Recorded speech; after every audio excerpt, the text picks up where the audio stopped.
After he died in a plane crash in 1961, some of Dag Hammarskjöld's friends found a diary in his New York home.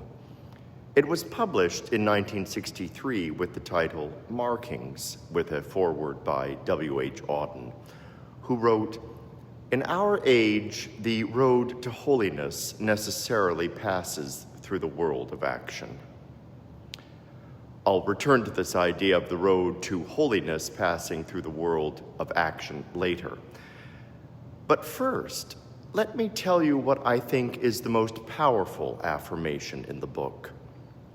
For all that has been, thanks. For all that will be, yes. You'll remember that Hammarskjöld was Secretary General of the UN in the late 1950s, a time of great global turmoil and anxiety.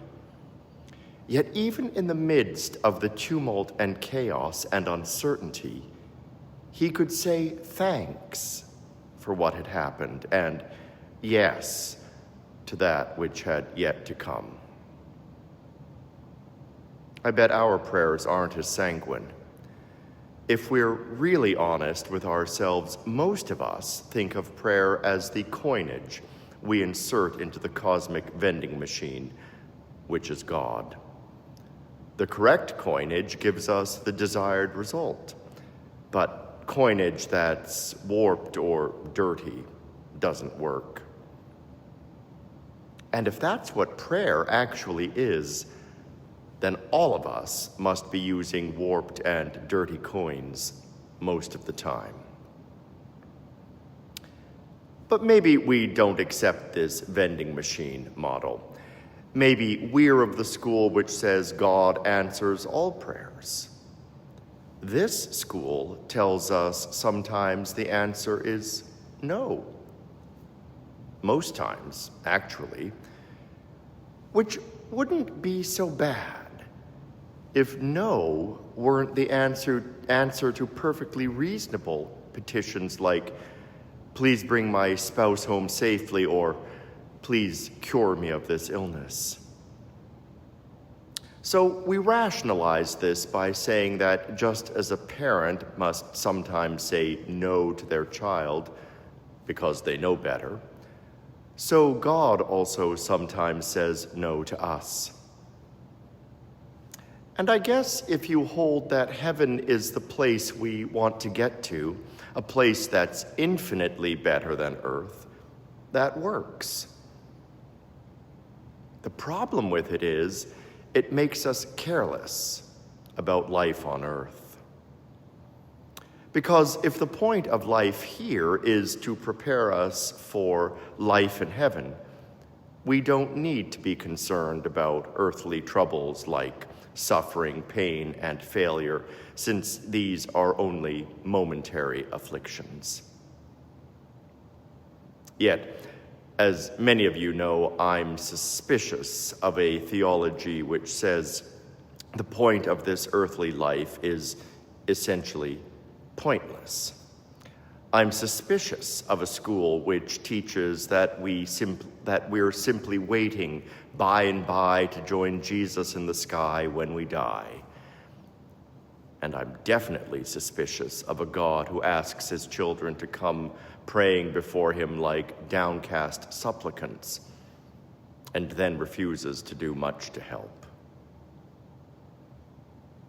All of which is to say, prayer isn't about changing outcomes. It's about changing ourselves and our world. Think about this morning's gospel. All of it, mind you, not just the part about the Lord's Prayer. Jesus uses arresting examples of a parent who gives a snake instead of a fish, and a neighbor who refuses to help in the time of need. And he does so because the things he teaches his disciples to pray for are for life's basic necessities, our daily bread and all that. Things that are in our power to make or not.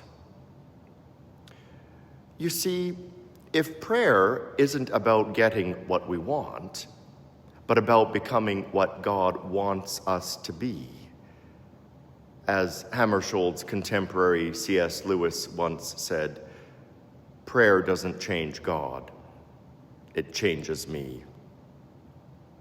It changes us by awakening us to the truth that if the kingdom's going to come on earth as it is in heaven, it will only come through folks like us who know the road to holiness passes through the world of action.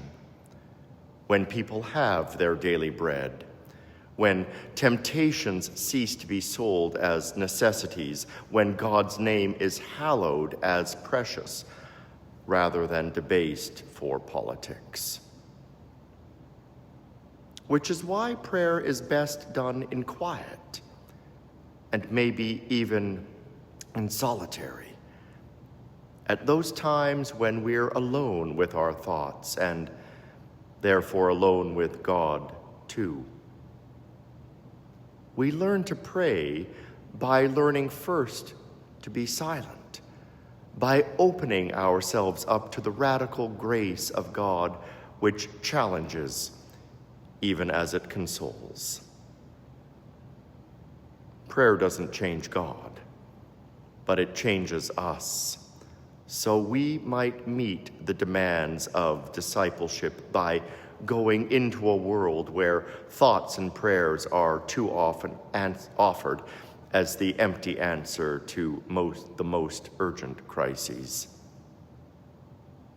Elsewhere in Markings, Hammarskjöld wrote, "We are not permitted to choose the frame of our destiny, but what we put into it is ours."